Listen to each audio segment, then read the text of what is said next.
she only call you on Wednesday? I don't know. She knows that we do the show. I have no Slim's clue. mom is a nudge. I'm just glad she didn't come in the show this time. Yeah, just walk in.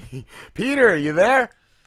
You know it. Peter Mehit, Slim's mom has been a thorn on his side for she just randomly. Is it every week or is it? No, it's just like I don't know. Every 6 months every or now and year? then. Wednesday night. Yeah. She was calling him during the last interview.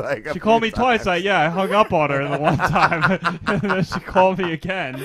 And you know what it was, Peter? She was asking me if I knew anybody who had a Stewie Griffin doll. I'm like, I don't even know why you would ask that. Go online and order one. I don't know. Does she need one, or does she just want to see one? I don't know. I've got one right here. I've got one right here in my pants. Ooh. Oh shit! Dudes, I've been following you. You guys are rocking. It's amazing. Thank you, brother. How have you been? How's that show you got on? It's okay. Things are going good. Cool, dude. Awesome. I didn't know if it was like a one-time thing or if it was just an ongoing. Well, what it is I basically kind of sprinkle myself across every podcast and radio show across the country. So I'm on somewhere about twice a week. So my own show, I don't have my own show yet. I'm kind of thinking about doing it, though. I had one before, so I'm thinking about doing it again. You should, man. You could rock that. You are one of two people that we actually keep in touch with from Radio Guest List. It's him and Lucas. You and Lucas. We had on last week, our friend Lucas Corvana, dude. We hit gold. We struck gold with you guys. Everyone else on there, whatever.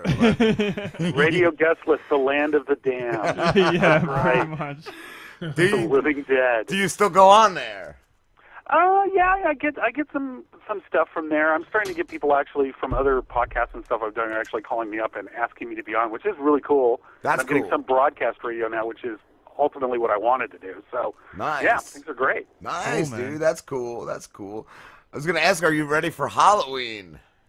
I got a party on Sunday, and then I'm planning on taking off Monday so I can be unconscious most of the day. So I'm getting my planning together for that now. I think I'm sort of ready.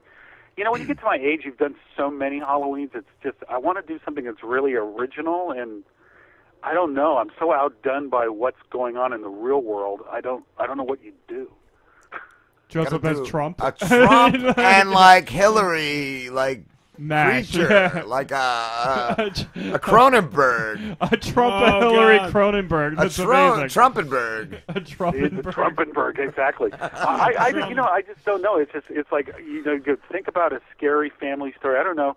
What's going on in the world right now is pretty fucking scary, actually. It's scary enough. Yeah. It's scarier than anything we can think of. That's exactly right. And the real thing about it is you look at where we are now, it's like these people that are out doing this thing with Trump, they've got a real grievance, and they're not going away, regardless of what happens in this election. Yeah. You got this irresistible force and this immovable object that's called the establishment. And I'm old enough to have been around when the first go-around was with the establishment in the 60s, and it wasn't pretty then, but they had more power than they do now. This internet thing has just totally ripped this thing wide open. Elaborate here. I need some education. What do you mean establishment? What are you referring to? Problem with the way mainstream, we're run. the mainstream media, the government, all of it. The government media complex, you could say. Those are the lackeys of the establishment. Okay. The establishment is about 419 families that control the wealth of America. That's the establishment. They're like lizard the people. DuPonts, like the DuPonts. News or MSNBC or CNN. You're like being angry at the waitress at Hardee's, okay? They're not the problem. So it's the lizard people. Well, then. what about, what is it, Philip Morris? Doesn't Philip Morris own everything when it comes down to it? Philip Morris owns Kraft. Yeah, they own everything, and there's a couple of really huge corporations, but at the end of the day, the stock of those corporations are owned by a very few families around the world. Wow. And basically, if you go back to the founding of this country, you had the Rothschilds, and you had those people who were controlling the financial destinies. America would not have existed without them.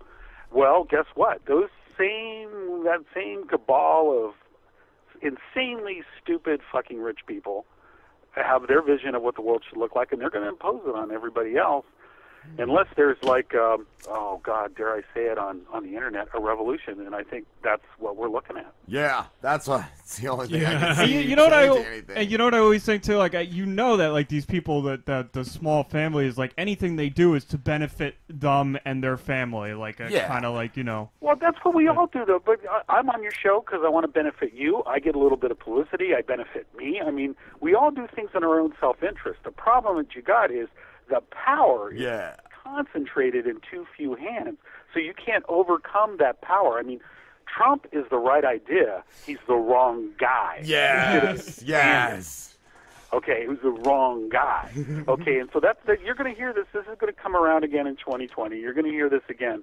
But right now, we got to really kind of think about what we're doing. We don't want to screw this country up so bad that we can't fix it. Right. I think we're already there, though. So you think Hillary might be the better choice because she's just going to keep everything the way it is until we do get the right guy? I think it's irrelevant, really, who gets elected. But I do think that you've got a better chance of not. Let's put it this way: I really want the NSA to fight Russian hacking and control cybercrime, and I don't think you'll have that if you got a Trump presidency. I think Hillary is going to be completely cock-blocked by the Congress. Yeah. So it's not like she's going to be able to do anything. Yes. So I think it's kind of like boring and predictable versus wild and crazy. It's like wild and crazy is good for one night.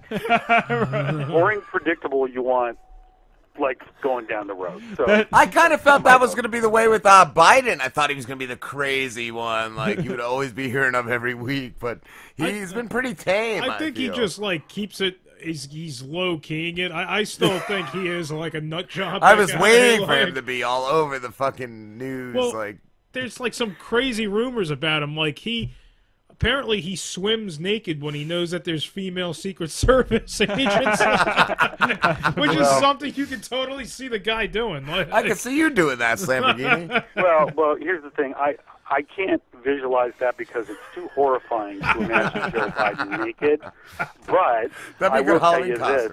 If you want to understand Joe Biden, he's got a clip out there, a CNBC clip with Jay Leno where he's driving his 67 Corvette around. And look at his face when he punches it and does the burnout. That's who Joe Biden is. Sick, twisted, demented, and fun. He would have been a good president. Yes. And sadly, he didn't run. Yeah. Yes. And he would have won, by the way. If he would have run, he would have taken Hillary out in a heartbeat. And it would have been over. Yeah, why didn't because he? You would have seen at the debates, you would have literally seen Biden and Trump in a fist fight, which would have been fucking great to watch. It would have been nutty. It would have been nutty, man. Yeah, there's some crazy shit going on. Yeah.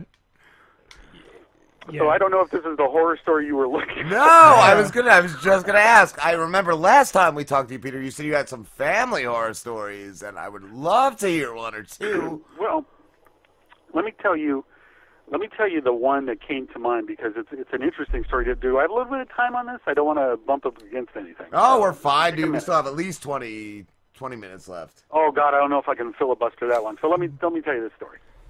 So when I was 16 years old, my dad threw me out of the house because I was a handful. And I lived with some friends of mine to finish up the last part of my year of 10th grade. And so when I got to the end, they said, well, now you're liberated. You got to find another place to live. And I decided I was going to go live with my sister in Illinois. Now, I'm living in New York, so I'm going to hitchhike from New York to Illinois. Wow. So now I'm hitchhiking out. I get as far as Albany on the Northwest Toll Road, and I'm standing at an exit, and there are like 100 people hitchhiking. So I find this really attractive, about 16, 17-year-old girl. I was 16, and we hit it off. We talked. I said, well, let's hitchhike together, and she got a ride like in 5 minutes, so I'm in. We're in the car. Now, we're with a guy who is a traveling salesman kind of guy, and he's going literally 100 miles an hour and falling asleep. And so we're like talking to him. I keep bumping him, waking him up, and finally I just can't take it anymore. He pulls over for gas, and I go, I got to get out of the car. And she goes, I'm not hitchhiking anymore. This guy's going to take me all the way to within 50 miles of where I'm going, so I'm sticking with him. And I'm going, well, good luck. I hope you're not raped. Have a great time. And they leave. So this Vietnam vet picks me up, this guy named Russell, who's got this broken down car. and he drives me for, let's see, from mid-state New York to the edge of Ohio, and his car dies, just completely dies. And he's trying to get home to Dakota. So we're going to hitchhike together. So we're like doing a buddy road movie. We put all our money together. I think I had $4, and he had like $20. And we got a Motel 6 back when it used to be $6. And we got a shower and rested, and then we got back out on the road. So now we're near Altoona, Ohio, which is by Erie, Ohio.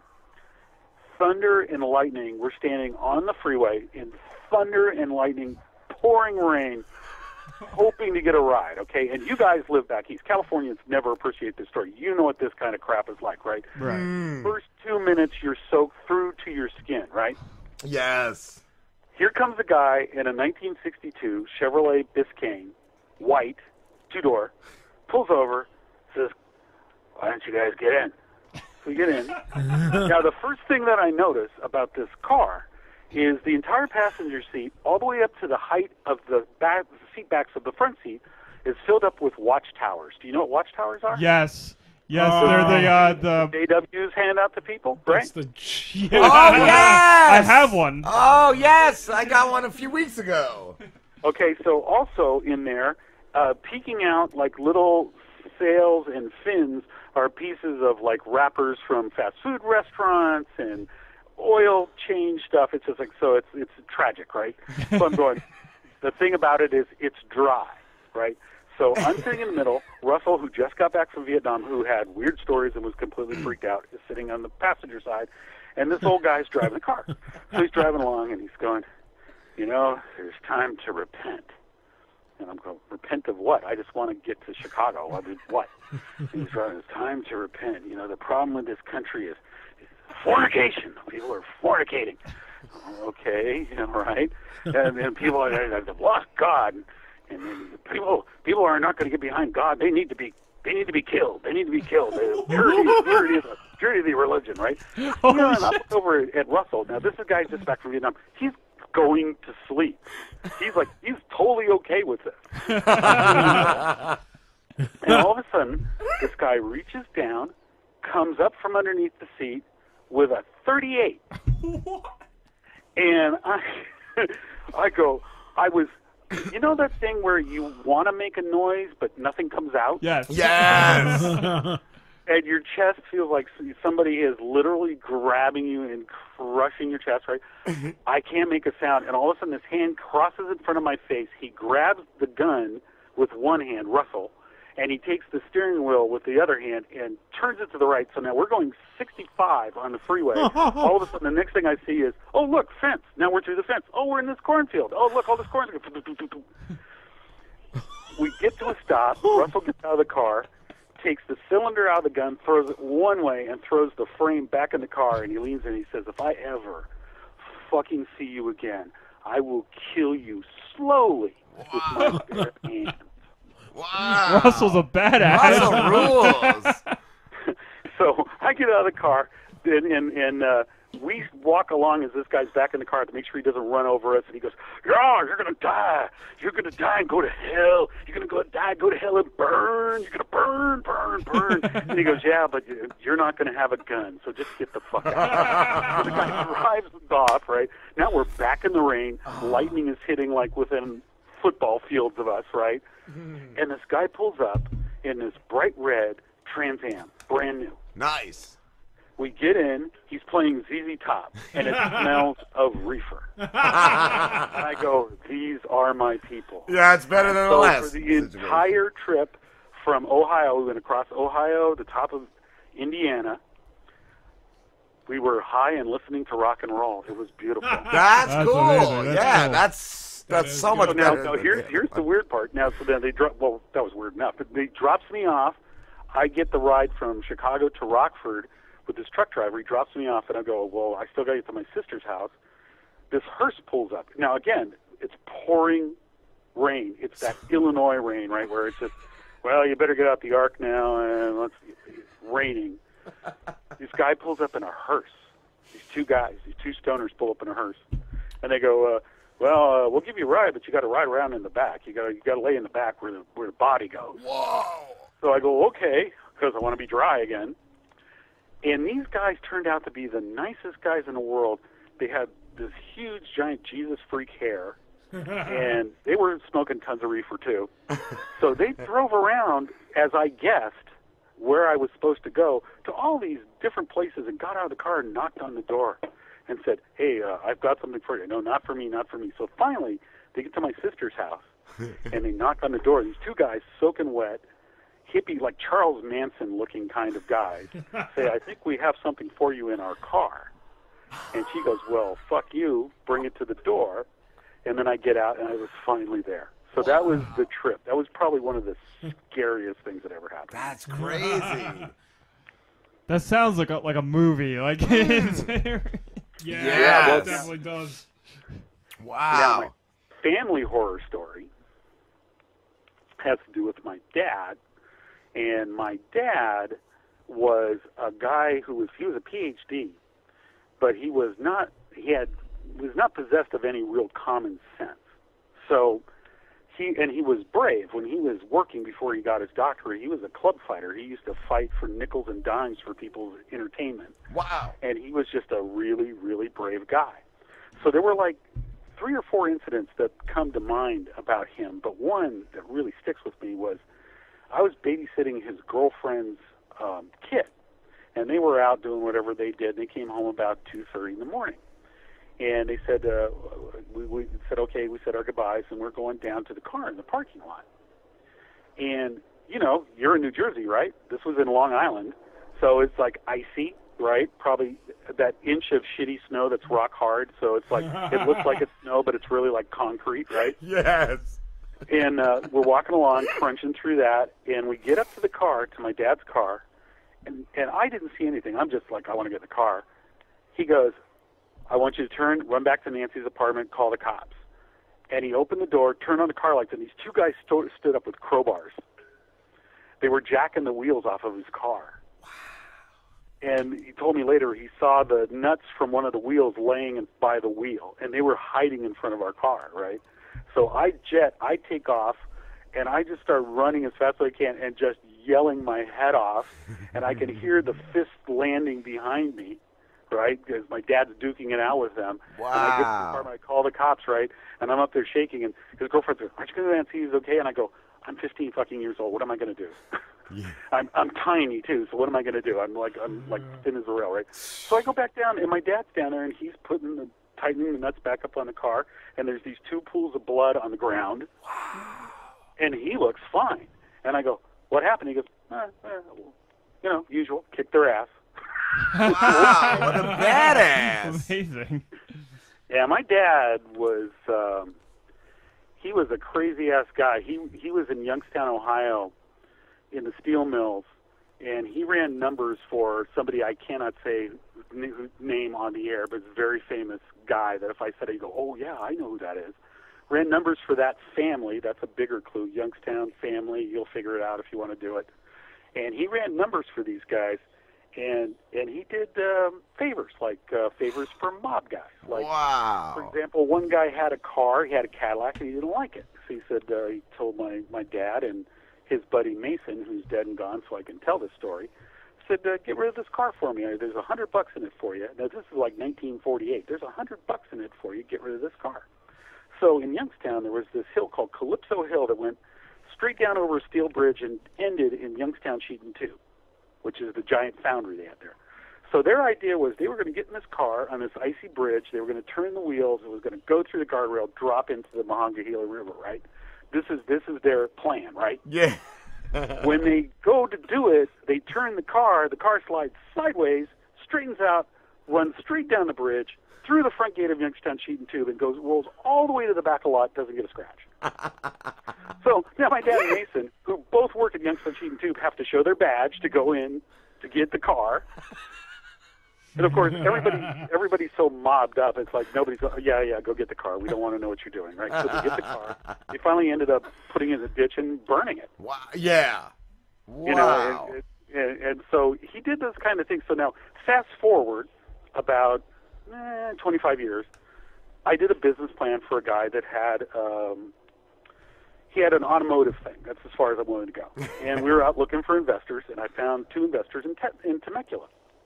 And, investors are usually, they're like Shark Tank. They're like, okay, well, is your family dumb, and are you a knuckle dragger, and you just ask all kinds of stupid questions. These guys didn't ask any questions. And then they said, well, we're going to give you $250,000, and we want to do it on convertible note, which means it starts out as a loan, and then as your business gets better, it converts over to stock. So we're going to start out with this convertible note to start your company. And my client's going crazy. Yeah, $250,000. I'm in business. It's crazy, crazy, crazy. And one of the two investors said to me, Mehit. That's a really unusual name. And I go, yeah. And he goes, well, what's the origin of it? And I go, well, it's actually a made-up name. The real name is Mehit from Romania, but my grandfather made it Mehit, right? And he goes, do you know George Mehit? And I said, well, that's my dad. You mean from Youngstown Sheet and Tube? I go, yeah, that's my dad. He goes, George? You're George's kid? Oh, well, then this deal is done. And I'm like, oh, my God. So I called my dad up, and I said, hey, these two guys, such and so, Jim Bob and Billy Bob, want to give me $250,000. So my dad goes, don't take it. Don't take it. It's dirty money. You take it, they're going to own you. Wow. They're going to own you, and they're going to own you for the rest of your life. You need to walk away. So I said to my client, I go, I'm sorry, I'm out. Got to go. And I explained it to him, and I think he took the money, and I haven't talked to him in decades, so I don't know what happened to him. Wow. Yeah, my dad was really funny because he would go out and give speeches about propriety and the value of education. He was on the New York Board of Regents. He was the head of the Teachers Union.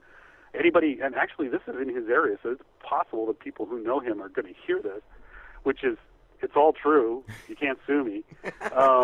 But he would go out and do all this stuff, and then he would go to strip clubs and play poker all night. That's awesome. He was a crazy, wild and crazy guy. Is he still around? Oh, no, he passed away. Another good story about my dad. He passed away in 2003, but he had a really big heart attack in 1992. And he and I were estranged. I mean, he put me in the street, so he and I were estranged pretty much all that time. And when he was in Las Vegas with his heart attack, I just showed up and said, okay, I'm going to be here. And he had this surgery, and he came out. It was a really tough surgery. It was 5 bypasses, and he barely made it. I mean, literally, the anesthesiologist said, oh, your dad was circling the drain there for a while, but we were able to pull it out, which is comforting things to say to the family, right? So I'm in ICU with my dad, and, and because I grew up around hospitals, my mom was a nurse, I could help them. I could help them chart. I could help them do a bunch of stuff. So it ended up I was there for 36 hours because I was actually helping them instead of being in their way. And in about 2 hours before I left, all of a sudden I hear, Pete. And my dad's awake. I go, oh, Dad. He goes, Pete.